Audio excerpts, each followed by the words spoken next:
Welcome to the Tech Egg. Don't get scrambled. Enjoy the video. In this video, I will explain how to play Valorant on an old PC. First, let's look at the minimum requirements.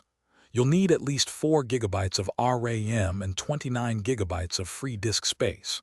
For your processor, an Intel Core 2 Duo E8400 or AMD Athlon 200 GE is the baseline. A graphics card like an Intel HD 4000 or Radeon R5 200 will get you about 30 frames per second. These are the absolute minimums to get the game running. Now let's dive into the game settings. This is where you can make the biggest difference. Always play in full screen mode to minimize input lag. Reducing your resolution perhaps to 1280 by 720 will greatly increase your frame rate. Make sure all FPS limiters are turned off. Set all graphics quality options like material and texture to low. Also, disable visual effects such as vignette and shadows. If your CPU has 4 or more threads, enable multi-threaded rendering. Beyond in-game settings, optimizing your operating system is crucial.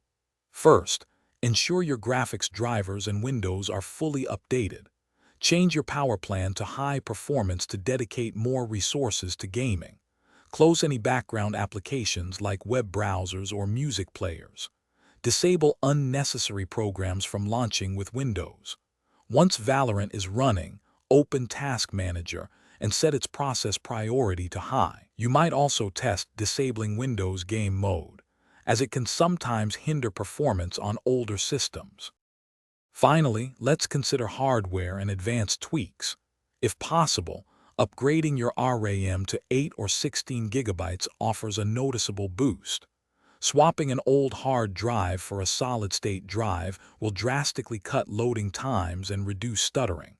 Keep your PC clean internally to prevent dust buildup, which can cause overheating and slow performance.